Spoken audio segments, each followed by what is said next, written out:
Bonjour, voilà pour aujourd'hui donc on va étudier un embrayage de moto ou de scooter et du point de vue de la maintenance on va faire une analyse fonctionnelle un petit peu qui compose pourquoi, comment, à quoi ça sert, quelles sont les phases de fonctionnement. Alors, premièrement c'est la fonction de l'embrayage. À quoi ça sert un embrayage? L'embrayage est déjà un élément qui fait partie du système de transmission et il a pour but de lier, interrompre mais progressivement mais intégralement la transmission d'énergie produite par le moteur à la roue arrière et ce à la volonté du pilote. D'accord? Donc ce qui veut dire qu'il y a un moteur qui produit de l'énergie mécanique. Je rappelle que l'énergie mécanique c'est un régime et un couple. Que cette énergie mécanique doit être transmise à la roue arrière pour que cette dernière puisse tourner afin que le véhicule puisse se mettre en mouvement. Donc on va interposer entre le moteur et la roue des éléments qui composent un ensemble qui s'appelle la transmission, et dans ces éléments il y a l'embrayage qui lui a pour fonction de lier et d'interrompre cette transmission d'énergie mécanique, mais il doit la lier de façon à ce que ça soit progressif mais intégral, c'est-à-dire qu'on passe de 0 à 100% non pas d'un coup mais progressivement et toujours en fonction de ce que veut le pilote. C'est jamais le véhicule qui décide. C'est le pilote qui va décider. On va regarder, suivant les systèmes qui vont être, les solutions technologiques qui sont retenues, quelle est l'action du pilote pour pouvoir interrompre ou lier progressivement mais intégralement la chaîne de transmission de la production moteur jusqu'à la réception au niveau de la roue arrière. Alors, ça fonctionne sous le principe de la friction, donc on va avoir des pièces qui vont être reliées au moteur, des pièces qui vont être reliées à la roue, pour schématiser, et ces pièces-là vont être mises en contact, et en fonction du contact qu'il va y avoir entre ces pièces-là, on aura une transmission d'énergie plus ou moins importante. C'est donc en fonction de la variation de la force dessus qu'il va y avoir une évolution de transmission. Alors il faut savoir qu'un moteur ne produit pas toujours, et quel que soit le régime, la même quantité de couple, notamment puisque c'est le couple moteur qui va nous intéresser, et on peut constater sur cette courbe que entre 0% de régime et 100% du régime, on va avoir la production de couple qui va augmenter pendant un certain plage de régime, va stationner un petit peu à son maximum, à 100% de production, et puis ensuite la production d'énergie va redescendre. Donc du coup, il va falloir qu'on adapte tout cela, et on va se servir de cette variation de production de couple pour pouvoir enclencher, déclencher progressivement, mais intégralement la roue arrière. Alors, toujours dans les notions théoriques, on va voir ce qu'est l'adhérence et la friction. On a deux surfaces, une surface de friction, une surface lisse, qui sont posées l'une contre l'autre.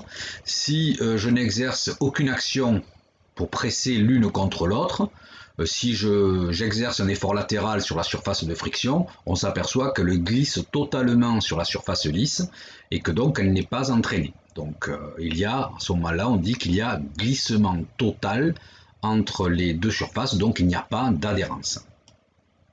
Si par contre je commence à exercer un petit peu de pression sur la surface de friction afin de la plaquer légèrement contre la surface lisse, à partir de là on va se rendre compte que quand je vais exercer toujours un effort latéral sur la surface de friction, on va voir la surface lisse qui va être légèrement entraînée, et c'est ce qu'on va utiliser pour la progressivité. On va entraîner légèrement la surface lisse. Il y a ce qu'on dit glissement partiel entre les deux, donc il n'y a pas une adhérence 100%, on commence à y avoir un petit peu d'adhérence, mais pas totalement. Maintenant, on va exercer un effort pressant entre les deux de plus en plus important, et donc là on va mettre une force importante qui va plaquer la surface de friction sur la surface lisse, auquel cas on va se rendre compte que quand je vais exercer, toujours pareil, une action sur la surface de friction, je vais me rendre compte que à ce moment-là, j'entraîne ma surface lisse. Et plus le poids sera important, plus le glissement entre les deux pièces va se réduire jusqu'à ce qu'il devienne nul, c'est-à-dire que si le glissement est nul, ça veut dire que si la surface de friction se déplace de 1 mètre, et bien la surface lisse se déplacera de 1 mètre dans le même temps. En conclusion, plus l'effort pressant P entre les deux surfaces augmente, plus la surface de friction entraîne la surface lisse, donc plus la quantité d'énergie mécanique transmise augmente.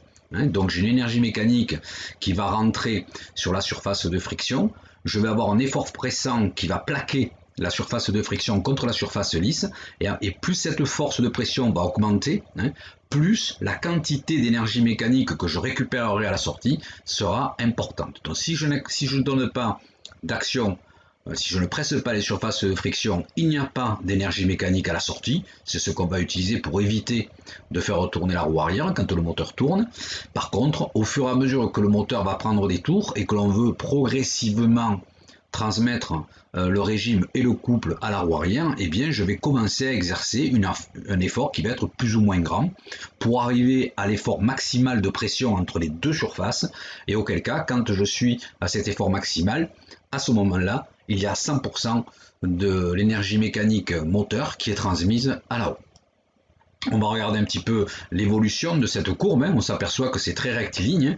Quand j'ai 0% d'effort, j'ai 0% d'énergie mécanique, et au fur et à mesure que mon effort pressant va augmenter, on se rend compte que ma quantité d'énergie mécanique va augmenter jusqu'à atteindre 100% de sa production, de sa production, tout simplement. Donc le moteur va produire de l'énergie mécanique, et en fonction de l'effort pressant, qui va lui évoluer de 0 à 100% de l'effort pressant, on va avoir une quantité d'énergie mécanique de sortie qui va évoluer elle aussi de 0 à 100%.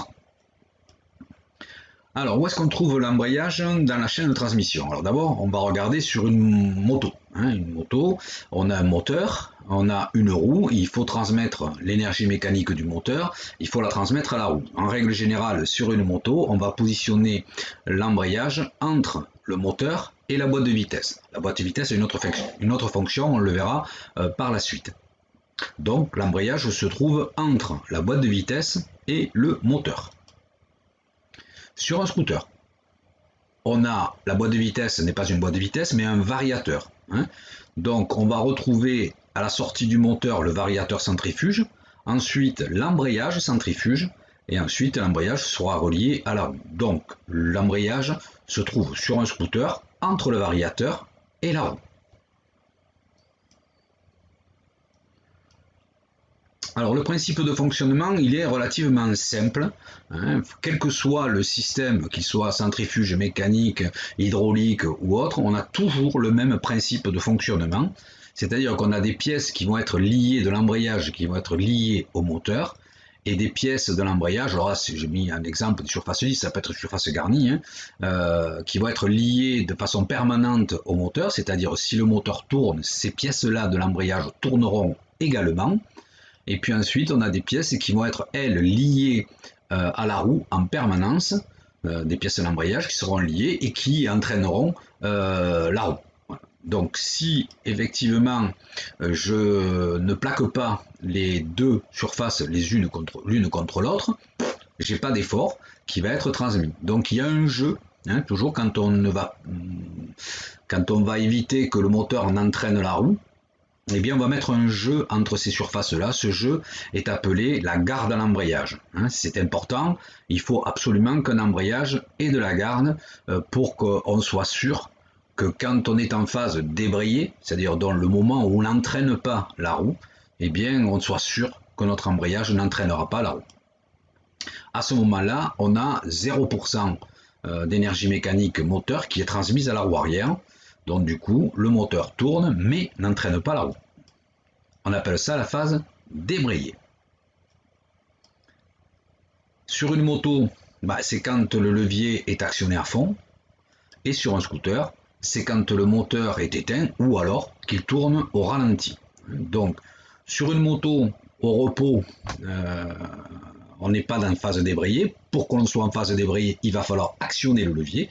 Sur un scooter, par contre, on ne fait rien, on ne bouge pas, et à partir de là, l'embrayage est systématiquement en phase débrayée.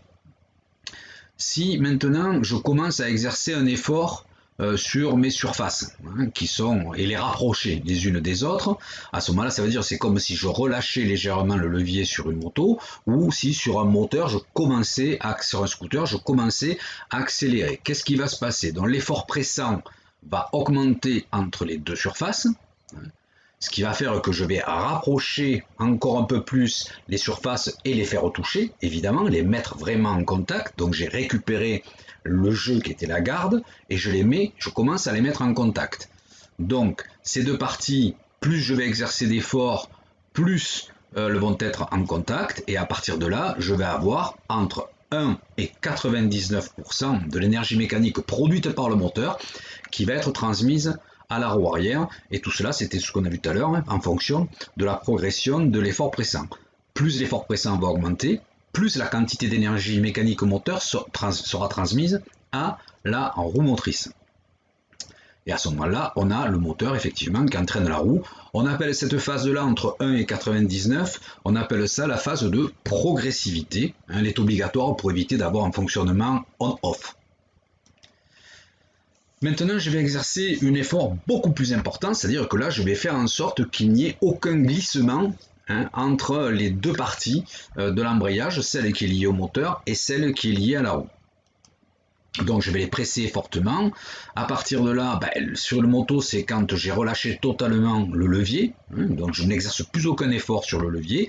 Et sur un scooter, c'est quand j'ai une accélération qui est franche sur la poignée de gaz. À partir de là, on a 100% de l'énergie mécanique produite par le moteur qui est transmise à la roue arrière, et le moteur là entraîne totalement la roue.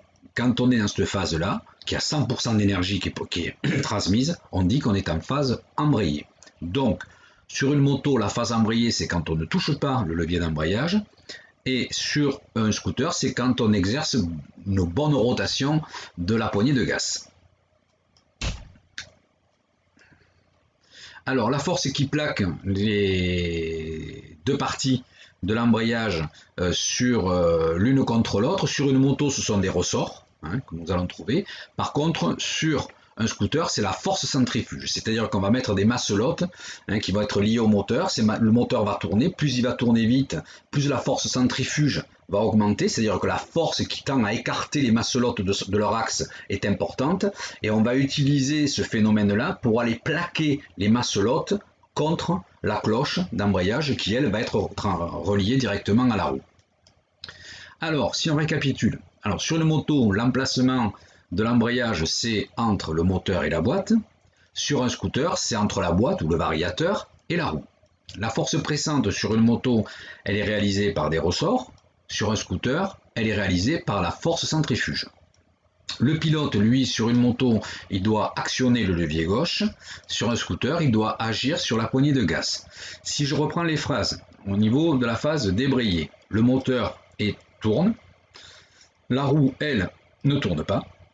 Sur un scooter, le moteur tourne au ralenti et la roue ne tourne pas non plus. Donc là, on peut dire que sur une moto, le levier est totalement comprimé, et sur un scooter, on ne touche pas à l'accélérateur, on laisse le moteur tourner au ralenti. Sur la phase de progressivité, on va avoir un moteur qui va prendre un petit peu plus de tours, la roue qui va accélérer en fonction du régime et surtout en fonction de la position du levier. Quand on va commencer à relâcher le levier, ce qui va faire qu'on va commencer à transmettre l'énergie mécanique produite par le moteur à la roue arrière. Sur un scooter, on va accélérer et automatiquement, on n'a pas d'action particulière à faire, si ce n'est que de tourner la poignée de gaz. On va avoir la roue arrière qui va commencer à être entraînée par le moteur. Donc sur une moto, on relâche partiellement le levier, et sur un scooter, on accélère progressivement avec la poignée de gaz. Pour la phase embrayée, on a un moteur qui tourne et une roue qui tourne. On a, c'est pareil pour un scooter, la roue tourne et le moteur tourne. Sur la moto, on n'exerce aucune action sur le levier. Et sur un scooter, on est avec une poignée de gaz qui est ouverte, grandement ouverte même. Alors, quelles sont les quantités d'énergie mécanique transmises? Donc, si je suis en phase débrayée, le moteur lui produit, s'il est au ralenti, une faible quantité. On l'a vu sur la variation tout à l'heure de quantité d'énergie produite. Donc, elle est faible au ralenti. Sur la roue, elle est nulle, puisqu'on est en phase débrayée. Sur un scooter, c'est pareil, que ce soit un moteur de scooter ou de moto, du moment qu'on est au ralenti, la quantité d'énergie mécanique produite est faible, et donc à la roue, elle est nulle puisqu'on est en phase débrayée. En phase de progressivité, on va avoir une variation de la production de l'énergie mécanique, donc en fonction du régime moteur, on va avoir une production d'énergie mécanique qui va être plus ou moins importante. En fonction de relâchement du levier, eh bien, on va avoir une transmission d'énergie mécanique à la roue qui va augmenter de 1 à 99%. Sur un scooter, ben c'est pareil, on a toujours le moteur qui lui a la même configuration en termes de production d'énergie mécanique. Par contre, en fonction du régime moteur, on va avoir une transmission de 1 à 99% de l'énergie mécanique produite par le moteur qui sera transmise à la roue arrière. En phase embrayée, ben, on est faible ou fort, peu importe, hein, mais ce qui est sûr, c'est que c'est 100% de l'énergie produite par le moteur à l'instant T qui est transmise à la roue. Pour le scooter, c'est exactement pareil, sauf que là, on a une limite de régime. Il va falloir quand même que le moteur ait un certain régime pour que l'embrayage soit en position embrayée. On dit que c'est la phase d'engrainement. Voilà. Au repos, donc sans action du pilote, un embrayage de moto est en phase embrayée. Sur un scooter, il est en phase débrayée.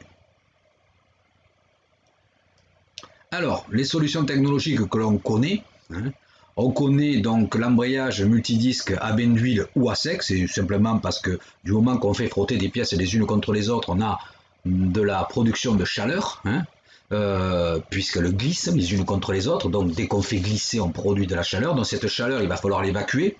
Et donc, soit on l'évacue par un refroidissement à huile qui va rendre beaucoup plus silencieux le fonctionnement d'un embrayage, soit on va utiliser la circulation d'air, hein, qui va, elle, prendre les calories et les évacuer du moteur. C'est le cas des Ducati notamment ou des motos de compétition, puisque si on met de l'huile qui va atténuer le bruit, par contre l'huile va résister à la rotation de l'embrayage, donc elle va retenir un peu l'embrayage, donc c'est pour ça qu'en compétition, normalement, on n'a que des embrayages à sec pour éviter donc d'avoir trop de pertes d'énergie mécanique. On a donc ces embrayages multidisques à bain d'huile ou à sec, et puis ensuite on a les embrayages à diaphragme, c'est pour les BMW notamment. Alors, le diaphragme, c'est pareil, c'est un ressort un peu particulier qui a une variation de force d'appui qui est plus ou moins importante. Sur le scooter, on va avoir des embrayages centrifuges, hein, pas que sur les scooters d'ailleurs, hein, il y a des motos, vous prenez les motos d'enfants par exemple, elles ont des embrayages centrifuges. Alors qu'il y en a qui sont centrifuges multidisques et puis d'autres qui sont, comme c'est le cas là, comme sur les scooters, où on a des masselottes qui vont s'écarter en fonction du régime et qui vont venir se plaquer contre la cloche, hein, qui est en violet ici, et on a des masselottes qui avec la vitesse de rotation vont s'écarter, hein, et vont venir se plaquer, hein, contre cette cloche qui elle est reliée, vous le voyez, la cloche elle est reliée à la roue alors que les masselottes sont reliées au moteur.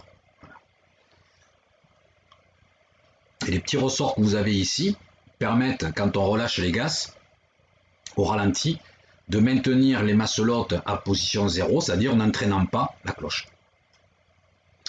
Sur les motos d'enfants, on a le même principe, c'est-à-dire qu'on va avoir à la fois du centrifuge et à la fois du multidisque, c'est-à-dire que la commande, au lieu qu'elle soit exercée par un levier, eh bien on va avoir des billes, hein, dans un chemin de billes, un peu comme un variateur. Ces billes vont avoir tendance à s'écarter, en s'écartant, elles vont déplacer le plateau de pression qui lui va appliquer un effort pressant entre les disques lisses et les disques garnis. Alors, si je schématise un embrayage centrifuge, j'ai quoi? J'ai un axe. Sur cet axe, je vais avoir des poulies qui sont montées de variateurs. Sur la poulie de variateur, je vais avoir de monter dessus le plateau qui maintient les masselottes. C'est-à-dire que donc, quand la poulie va tourner, d'ailleurs quand on fait démarrer notre moteur, hein, notre poulie commence à tourner. À partir de là, les masselottes qui ont des garnitures dessus sont entraînées, hein, reçoivent de l'énergie centrifuge, de la force centrifuge, mais cette force n'est pas encore suffisante pour vraiment aller les plaquer. On a une cloche qui, elle, va être reliée à la roue. Il y aura un jeu, évidemment, qu'on appelle la garde, je le rappelle. Hein. C'est ce qu'on appelle la phase débrayée. C'est quand on a un régime moteur sur un scooter qui est en dessous de 1500 tours minute. Après, quand on va avoir un régime de poulie qui va augmenter en fonction du régime moteur, eh bien on va voir ces masselottes qui vont être sujettes à la force centrifuge, donc elles vont s'écarter de leur base, et en s'écartant, elles vont venir embrayer la cloche, c'est-à-dire complètement la lier, et ça se fait aux alentours des 2200 tours minute. Je vous montre légèrement la position de la courroie hein, qui entraîne, elle, la poulie, les deux joues de la poulie. Voilà. Donc l'effort va passer de la courroie à la poulie, de la poulie au plateau qui maintient les masselottes garnies, et à partir de là, en fonction de la vitesse de rotation de la poulie, on va avoir ces masselottes qui vont s'écarter. Voilà. Et quand elles sont écartées, on va transmettre directement l'effort de la poulie, va passer par les masselottes garnies à la cloche, et la cloche va transmettre l'effort à la roue arrière. Et la roue va pouvoir ainsi tourner. Alors sur un multidisque, donc un multidisque commandé, donc c'est-à-dire qu'il y a une action du pilote qui intervient dessus. On a une roue, on a un moteur, toujours pareil, on a des pièces, notamment sur le moteur, on a un pignon hein, qui entraîne la cloche d'embrayage, ici. C'est la transmission primaire, d'ailleurs, pour rappel. Sur l'arbre de primaire de boîte, qui est ici, on va avoir une noix, hein, sur laquelle va être monté des disques, on va voir par la suite, mais sur la cloche on va avoir déjà des disques garnis qui vont être reliés, ce qui veut dire que quand la cloche tourne, les disques garnis tournent aussi avec elle, mais ils ont la faculté de se déplacer au niveau transversal. Sur la noix on va monter des disques lisses, donc ce qui veut dire que quand la noix tourne, les disques lisses tournent, ou quand les disques lisses tournent, la noix tourne. Si la noix tourne, l'arbre tourne. Et là, on va mettre un plateau de pression hein, qui va, lui, avoir des ressorts qui vont appuyer plus ou moins sur les disques les uns contre les autres, plaquer plus ou moins les disques les uns contre les autres. Ensuite, on a les pignons de boîte qui vont être un qui va être monté sur l'arbre primaire, un autre qui va être monté sur l'arbre secondaire, et en fonction de la phase dans laquelle on va se trouver, ce pignon-là sera entraîné ou pas. Et s'il est entraîné, il entraînera automatiquement celui-là et va transmettre la force. Donc en phase débrayée, on a du jeu. Donc aucune force n'est transmise à l'embrayage, donc à l'arbre primaire, ce qui veut dire que quelque part, on peut très bien faire tourner le moteur vers l'avant, hein, c'est-à-dire le moteur le faire retourner, puis nous reculer avec la moto parce qu'on est en train de la manœuvrer. Hein, quand on a le levier, ça veut dire ça, c'est-à-dire que le moteur et la roue peuvent avoir des vitesses totalement relatives, hein, ou pas tourner, ou tourner dans le sens inverse, peu importe, mais surtout la roue n'est pas entraînée par le moteur. Quand je vais passer en phase, si ça veut bien démarrer, quand je vais passer en phase de progressivité, je vais commencer à plaquer les disques les uns contre les autres, c'est-à-dire que vous voyez que mes ressorts ici se sont détendus, d'accord ? Pourquoi? Parce que j'ai exercé, moi, avec la commande, une action qui tend à écarter. Hein. À partir de là, on va avoir une partie de l'énergie mécanique qui va être transmise, du moteur qui va être transmise à l'embrayage, donc au disque d'embrayage. Les disques d'embrayage vont transmettre à la noix va transmettre à l'arbre primaire de boîte, et par l'intermédiaire d'un engrenage qu'on appelle un rapport de boîte à l'intérieur, l'énergie mécanique du moteur va être transmise à la roue arrière. C'est la phase embrayée, et entre les deux, évidemment, c'est quand on est dans la phase de progressivité. Voilà, alors, quand le pilote actionne le levier, hein, il va agir ce qu'on appelle sur le plateau de pression. Hein, quand on agit, on a un plateau de pression, mais on a un petit souci, c'est que on va avoir une action de translation dessus, alors que l'embrayage tourne. Donc il faut trouver une solution pour permettre de ne pas arracher, hein, mettre quelque chose qui ne tourne pas avec quelque chose qui tourne, peut générer effectivement d'arracher tout. Donc pour ça on va mettre un petit système qui s'appelle la butée d'embrayage. Hein.